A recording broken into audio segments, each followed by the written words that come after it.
County coroner is taking a skull found on a horse farm in for examination. They're still trying to figure out who that skull belonged to.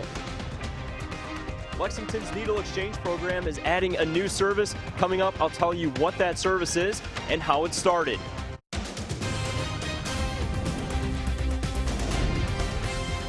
This is WKYT News at Noon. Good afternoon from WKYT News on this Monday. I'm Bill Bryant. And I'm Barbara Bailey. Police are trying to figure out the identity of a skull that was found on a central Kentucky farm. It was discovered yesterday afternoon by an employee at Threve Farm on Hutchison Road in Bourbon County. WKYT's Kristen Kennedy has the latest on the investigation now, and it is our top story at noon. Kristen. The coroner told us someone working on the farm saw the skull in the creek and contacted her office. Coroner D.G. Rowe told us they did bring cadaver dogs out here looking for other body parts, but they weren't able to find any. She says the skull shows no signs of foul play. She cannot tell a gender from the skull. She can't tell an age. She is hoping the medical examiner's office in Frankfort can reveal answers to some of those questions and can ultimately determine who the person was. We did talk with someone working on the farm this morning. They told us they had no comment. In Bourbon County, Kristen Kennedy, WKYT. Kristen, thank you. And the Bourbon County coroner is waiting for the state medical examiner's findings before moving forward with the investigation. Frankfort police are investigating an early morning shooting. A report in the State Journal says an 18-year-old was shot while sleeping inside his apartment on Centennial Drive.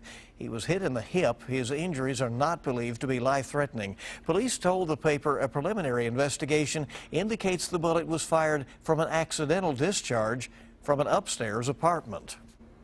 A Louisiana search crew will be in Kentucky tomorrow to help search for a man who's been missing nearly 4 years from southern Kentucky. Clarence Holmes disappeared on Laurel Lake in 2012 during a storm.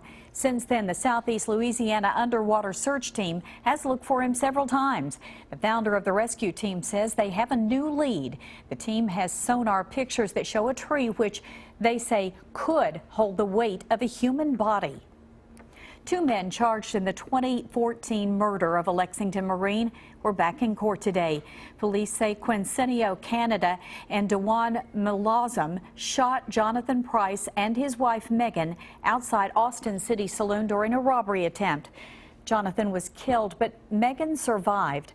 WKYT's Mark Barber is outside the Fayette County Court Complex now with the very latest on the case. Mark. Good afternoon, Barbara. Not only are Quincenio Canada and Dwayne Malazim charged with murdering a Marine, they're also accused in a series of robberies that spanned about a 40-day time period. This morning, their attorneys asked the judge to separate their murder charges from their robbery charges so those cases could all be trialed separately when they go to court. Now, they did not say much during this morning's hearing. However, the 2 men did appear to shake hands in good spirits when they walked out of the courtroom. Just a few minutes earlier, the judge decided only one of their robbery cases will be tried along with their murder case. That robbery happened on June 15th back on 2014. Police say Canada and Malazim stole a gun that night and then used it to rob and kill Jonathan Price 6 days later. Price and his wife Megan were celebrating her 21st birthday at Austin City Saloon when officers say Canada and Malazim pulled guns on the couple in the parking lot. Price was shot in the back and died at UK Hospital. His wife Megan recovered after she was shot in the leg. The judge wants to keep the capital case tied to the quality and robbery because she thinks that the evidence is inextricably linked. However, the judge says her decision to try the cases together could change as the case continues to move through court. Now, the judge says that she would like to try this case this year. However, she's not sure that that is entirely realistic. She thinks that this high-profile murder case will go to trial early next year. Live in Lexington, Mark Barber, WKYT. Mark, thank you. Canada and Malazim will be back in court for another hearing next month. Lexington's successful needle exchange program is adding a new referral service. This will allow people to receive immediate help if they're ready to start the process of getting treatment for substance abuse. WKYT's Mike Byer is at the Fayette County Health Department with the details on that. Mike. Since beginning last September, Lexington's Needle Exchange program has proven to be a big success. That success has now led to a new service, on-site referrals to rehabilitation programs. From the very beginning, people have come in and said, we'd like to get help. How can you help us get into rehabilitative services? So we know the need has been out there. The new service begins this Friday and will be every Friday from 1:30 to 3:30 at the health department. It stems from the needle exchange program, which is designed to reduce the spread of HIV and hepatitis in Lexington. The program also offers testing for HIV and other sexually transmitted infections. Organizers say their new service plays perfectly into the needle exchange program. Anybody who comes out to use our needle exchange program, all they have to do is just tell one of our workers, hey, I'd really like to talk to somebody about getting help. That person will then meet privately with Amy. She'll go over a questionnaire with them to try to drill down what services they actually need. Now, the program's founder, Dr. Rice Leach, just passed away on April 1st. Kevin Hall says Dr. Leach would be pleased with where the program is today and would be extremely proud with how the community came together to get this new service up and running. In Lexington, Mike Byer, WKYT. Mike, thank you. And the needle exchange program is held at the health department every Friday afternoon from 1:30 to 4. It's a nice start to the work week with warm temperatures spilling over from the weekend. The shower and storm chances are creeping back into the forecast. WKYT meteorologist Micah Harris is live in our First Alert Weather Center now with details. Micah? Yeah, we just continue with that weekend like we had. A little bit warmer, though, as we're traveling off into the rest of the afternoon. We'll actually be in the lower 80s. But what we're going to be seeing tomorrow, those storms will start to appear in the forecast. So a good-looking rest of the day. There is a slight, and I mean slight, chance of rain, and most of us will be dry. But it's 82 degrees later on this afternoon. That's pretty warm. And then we'll do the 80s again tomorrow, but we will have some strong storms in the forecast. Tomorrow, heading off into your Wednesday, here comes a system, pretty heavy rain too, and I'm going to show you when exactly it moves on in and how to plan around it. Coming up. Micah, thank you. See you then. Time is running out for Governor Matt Bevin to approve a state budget passed by both chambers of the Kentucky legislature. But it appears there will be some changes made before he signs it. During an interview after the Republican convention this weekend in Lexington, he told me on Kentucky Newsmakers he is pleased with the bill, but he indicates he will strike some lines from the budget. And since lawmakers waited until the last day of the legislative session in order to strike a deal, they don't have any power to block any vetoes from Governor Bevin. The Breeders' Cup is returning to its old Kentucky home. Officials announced this morning that the biggest names and richest purses are coming back to Churchill Downs in 2018. The Twin Spires has hosted the Breeders' Cup 8 times, most recently in 2010 and 2011. More than $67 million was put into upgrades to bring the championships back to the Derby City. The last Breeders' Cup was held at Keeneland, right here in Lexington. Probably won't be long for it. At some point, it's back at Keeneland. It has to. It was very such successful. a hit here. It was nice.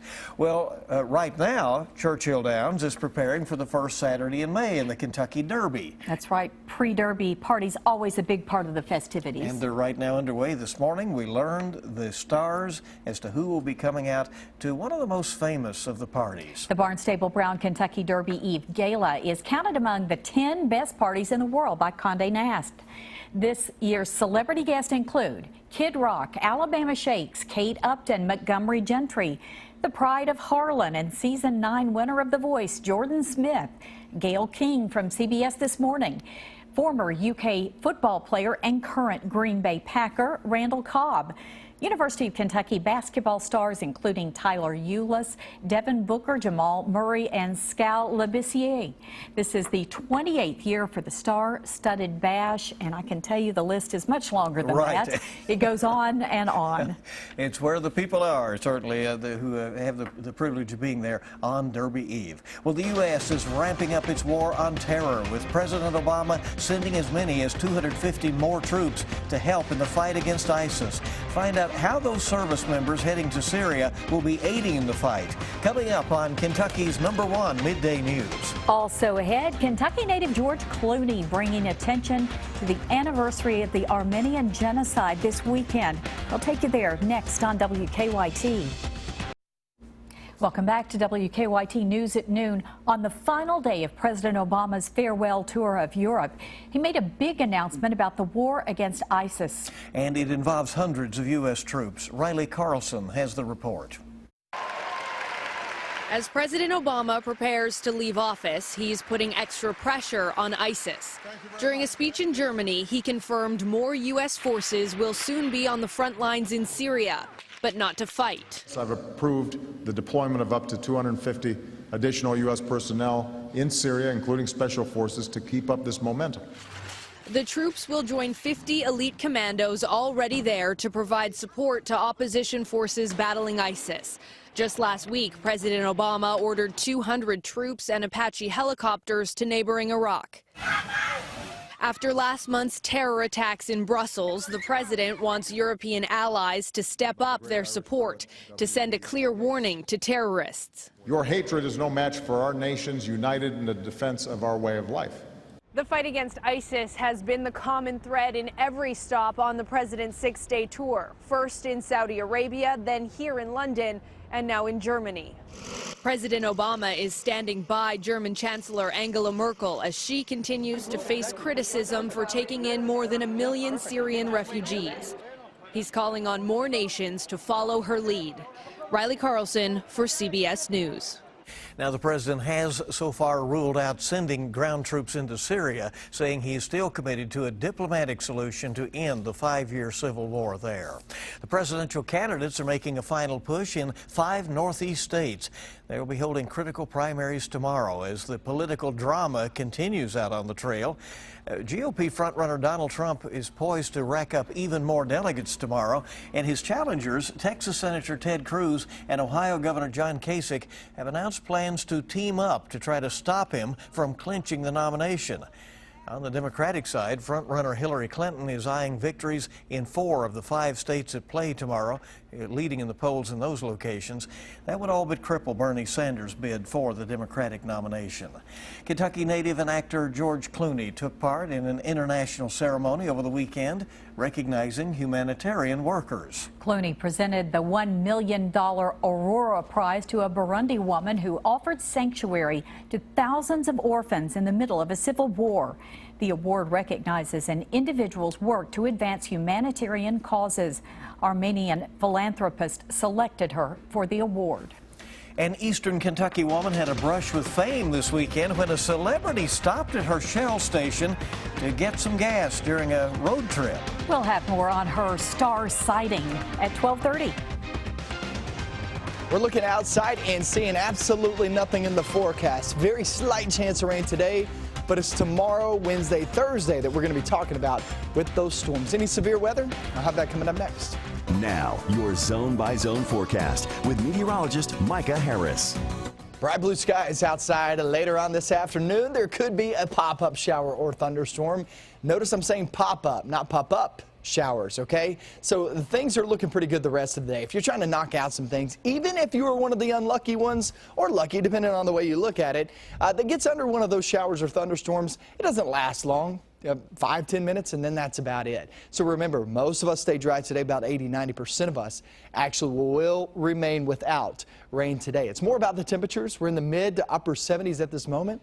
Look at Frankfort and Lawrenceburg. Go down into Peaks Mill, back towards Shelbyville, Simpsonville, down toward Bardstown. Those are areas already in the mid to upper 70s. And it feels pretty good outside. We'll finish off actually around the lower 80s later on this afternoon. Mainly dry conditions. So if you're trying to make plans, go ahead, knock them out. If you're wanting to do some yard work the next few days, today's probably the day to do it.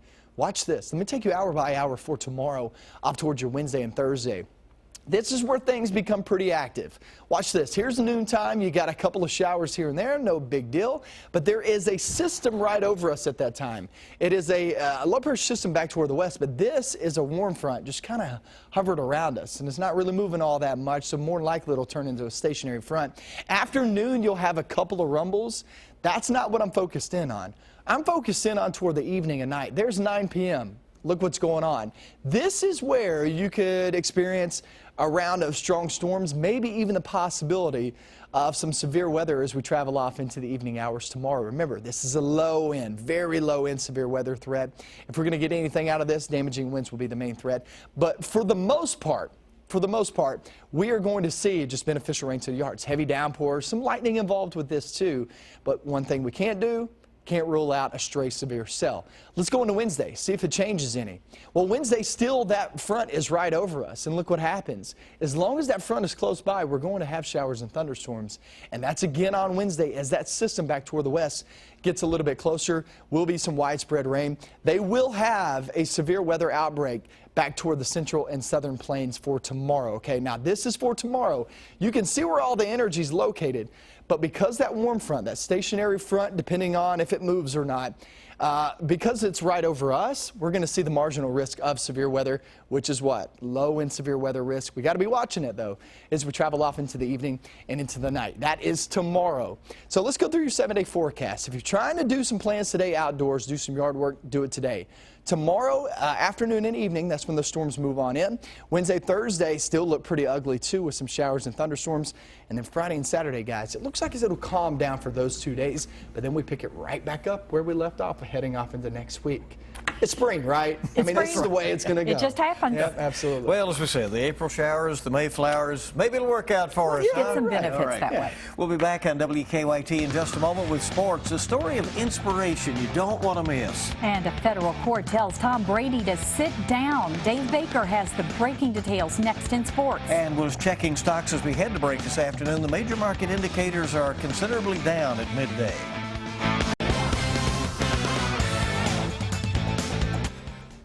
Lots of breaking news at this midday. First, Tom Brady will have to serve his Deflategate suspension.